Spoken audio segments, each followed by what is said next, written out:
Salut Rams. Bon alors, pour faire un poulet coco, qui est un plat facile à réaliser, et Cécile me coupe, mais c'est pas grave, parce que je vais quand même pas faire un super podcast. Donc, en fait, poulet coco, c'est un plat qui est simple à faire. Pas de capacité de cuisine, et normalement qui marche bien. Alors, il te faut du poulet. Donc là, moi j'ai pris une pièce par personne, c'est du filet de poulet, tout simple. La première chose, donc filet de poulet, des oignons, là j'en ai mis deux. On va les émincer. Du lait de coco, donc ça tu vas en trouver machin, sachant que ça c'est pas du lait de coco, c'est une préparation à pizza qu'on va pas utiliser. Donc tu mets du lait de coco, plutôt deux pots, et du sel, du poivre, et après le plus important, de la pâte de curry doux. Alors après tu peux gérer doux, medium ou hot en fonction de ce que tu veux. De toute façon en France tu trouves que de la pâte de curry doux. Donc ça normalement tu devrais pas avoir mal à trouver ça en magasin. Donc le premier truc que tu fais, tu peux démarrer sur tes poulets. Moi j'aime bien en fait les couper un peu en dés grossiers. Donc le principe, simple, tu prends un couteau qui coupe bien, plutôt long. Tu commences à faire une incision dans ce sens-là, en longueur, tout simple. Ça vient tout seul. Tu retournes et tu coupes en gros dés.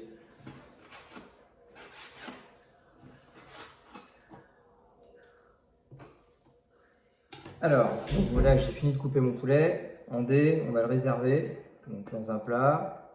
Ce que tu peux déjà faire en fait, c'est que tu le sel. J'utilise une fleur de sel. C'est bien, mais tous les sels fonctionnent. Du sel, tu poivres un peu. Alors tu fais attention si faut doser en fonction de, on va dire, de l'épissage de ta pâte. Donc il y a les mollets là-dessus. Et tu réassaisonnes en fait derrière si en goûtant. Il faut toujours goûter en cuisine. Ensuite, oignon. Alors c'est un peu plus technique, mais bon, rien de bien grave. Tu coupes ton oignon en deux. Donc là, il faut prendre un couteau qui est long, un éminceur, c'est plus facile. Et après, tu peux le couper en dés. Alors ça, tu fais attention, tes doigts ils doivent toujours être derrière. Si tu coupes un peu grossier, c'est pas grave, ça ne changera pas le goût du plat. Voilà, donc tu fais des lanières comme ça, grossières.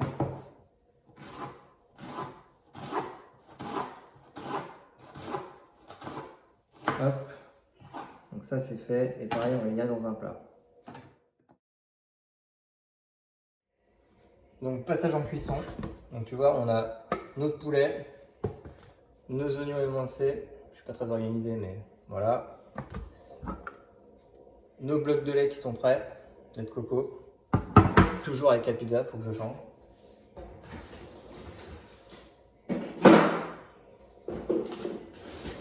Le voici. La pâte qu'on va utiliser rapidement. Donc ce qu'on fait, c'est qu'on met un fond d'huile dans un faitout. Donc moi normalement je les utilise, ils sont un peu plus étroits et un peu plus hauts, mais en fait franchement une casserole comme ça, très bien, ça marche bien. On met en route, feu pleine puissance, et on va toaster un peu le poulet qu'on a assaisonné. Donc je laisse chauffer un peu, hop, et là je balance. Donc c'est tout con, hein. Et on va laisser dorer un tout petit peu en mélangeant régulièrement.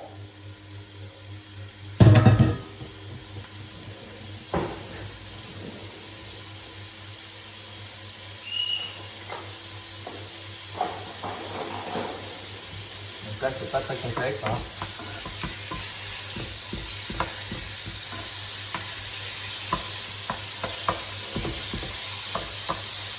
Voilà, on respire un peu.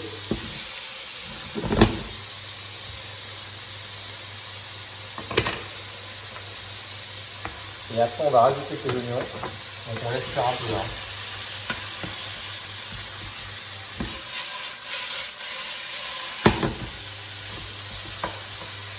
Donc je les mélange bien. Jusqu'à ce que ça colore un peu doré.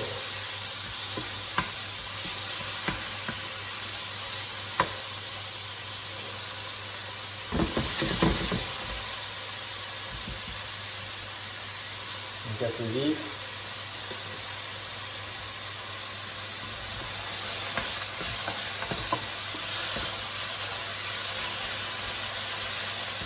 Là, quand ça commence à colorer, je rajoute les oignons. Donc les oignons, tu les frites bien. Ça fait un peu partout. Là, tu commences à réduire un peu en fait la température. Tu te mets sur, moi tu vois, j'ai une échelle de 1 à 9. Je me mets là sur 8. Alors que j'étais en boost au début. Voilà. On mange bien.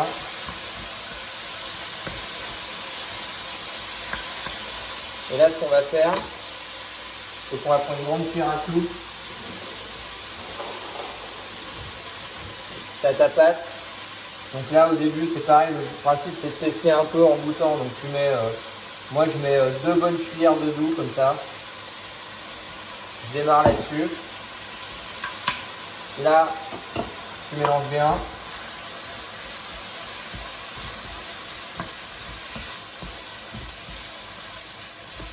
Pour que ça s'incorpore bien dans la viande. Voilà. Pour remonter un peu en puissance, parce que tu vois que ça dort plus. Voilà. En fait, là, la recette elle est quasiment terminée.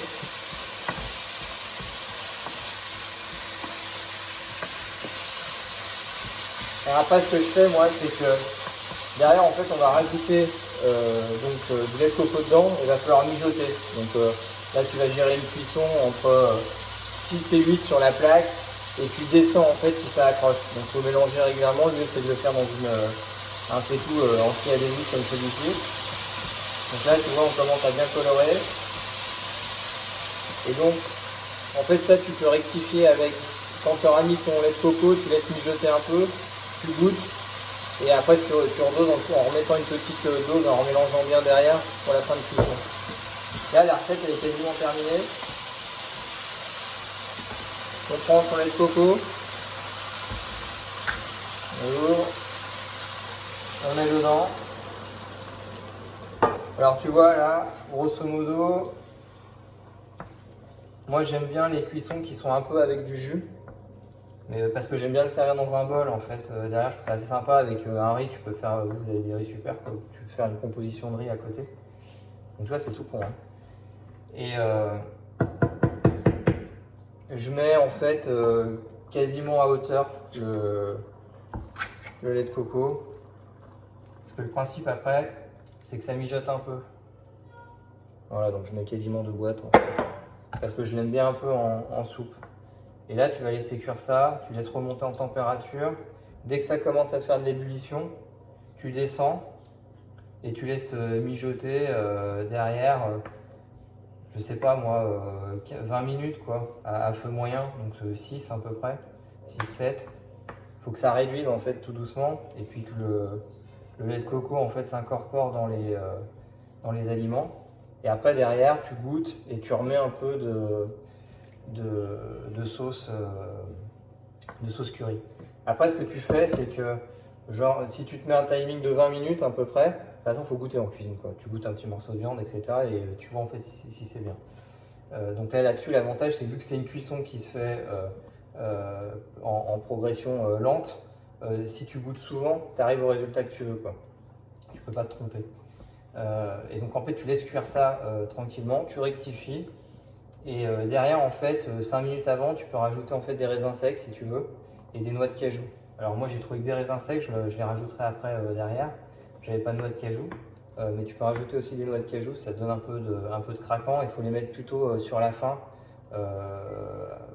5 minutes avant en fait, sur la fin de cuisson, parce qu'autrement ça devient trop long. Voilà, donc là, tu as une... Donc voilà, là on est à 15-20 minutes de cuisson. Alors moi je pense que j'ai fait une erreur, c'est que j'ai pris un lait allégé. Et donc en fait tu as moins de gras. Tu auras une consistance encore plus onctueuse derrière. Donc après voilà, tu vas le laisser réduire. Et là tu peux rajouter en fait les noix de cajou et les raisins secs. Ça te donne un petit plat comme ça, sympathique. J'ai mis un tout petit peu de ciboulette émincée dessus. Après, tu composes juste sur l'assiette. Là, mon bol, il est un peu grand. Il faudrait presque un peu plus petit, un peu plus rond. Et moi, j'aime bien servir en fait, si tu as des grandes assiettes, tu mets des bols. Tu mets un bol de riz, tu mets ta composition ici. Puis après, tu peux mettre un petit légume éventuellement à côté à définir. Voilà, mais déjà, juste ça, avec du riz, tu peux faire une composition sur une assiette un peu longue. Hyper sympa.